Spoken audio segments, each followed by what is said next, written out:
यो भिडियो चाहिँ म विशेष गरी हाम्रो रियल मड्रिड हेटर अर्थात् अहिले म्याक्सिमम भनौँ न बार्सिलोना फ्यानहरूको लागि म भन्न चाहन्छु है। मेनली टार्गेट गरेर मैले बार्सिलोना फ्यानको लागि भन्न खोजेँ। यो चोटि हामीले च्याम्पियन्स लिग नजित्दैमा ला लिगा नजित्दैमा हाम्रो हुनेवाला केही छैन क्या। किन भन्दाखेरि हामीले छैटौँ च्याम्पियन्स लिग आजभन्दा लगभग 60-65 वर्ष अगाडि हामीले जित्यो होला हाम्रो 6 च्याम्पियन्स लिग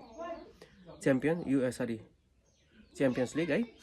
बार्सिलोनाले यो जित्दाखेरि हामीभन्दा 60 वर्ष पछाडि छ, हामीले त्यतिखेर जित्यो।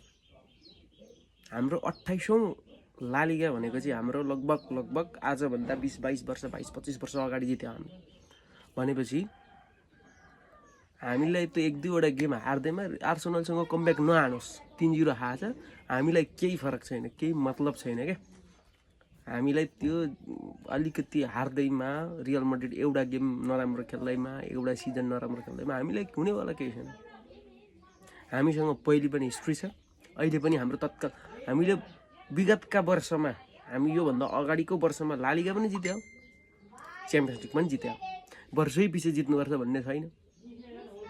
हो हामी ग्रेटेस्ट क्लब हो, Real Madrid is the greatest club of all time, यो थाहा छ सबैलाई, यो भनिराख्नु पर्दैन। ला लिगामा यदि कुनै एउटा टिम छ, ला लिगा होइन युरोपभरि वर्ल्डभरि नै सबैभन्दा एउटा बेस्ट टिम छ भने त्यो रियल मड्रिड हो।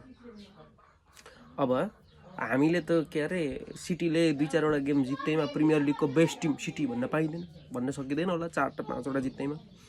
यतापट्टि हाम्रो हाम्रो लिस्टर सिटीले जित्यो कहिले, ग्रेटेस्ट टिम भन्न मिल्दैन होला, त्यसको पनि हिस्ट्री हुन्छ। हाम्रो हिस्ट्रीमा पनि रियल मड्रिड ग्रेटेस्ट टिम र अहिले पनि तत्काल पनि हाम्रो रियल मड्रिड भनेको ग्रेटेस्ट अफ अल टाइम, अहिले हाम्रो वर्ल्डकै ग्रेटेस्ट टिम मानिन्छ है। त्यो भएको कारणले गर्दाखेरि हामी एकदम खुसी छौँ। बार्सिलोनाले च्याम्पियन्स लिग जितोस्, ला लिगा पनि जितोस्, बच्चाहरूलाई खुसी हुन दिनुपर्छ। बाप होता है, हामी हाम्रो बच्चाहरूको खुसीमा पनि हामी खुसी देख्छौँ है। त्यो भएको कारणले गर्दाखेरि हेटर्स सो तिमीहरू हेटै मात्र गरिरह, हामीलाई हुनेवाला केही फरक पर्दैन। Because we are Real Madrid fan, we are Real Madrid fan. So bye bye, take care. Govind Karki mainly specially focus Govind Karki, Roni, अनि त्यो पछाडि अरूको चाहिँ हाम्रो मेरो स्टुडेन्टहरू छन् 1-2 जना, सौरभ, अनि त्यस पछाडि हाम्रो अर्को भनेको सन्देश, पुड्के डल्ले सन्देश। तिमीहरू केही हुनेवाला छैन है, विचार गर, हुनेवाला केही छैन। विवेक सरले भनिहाल्नु भयो है।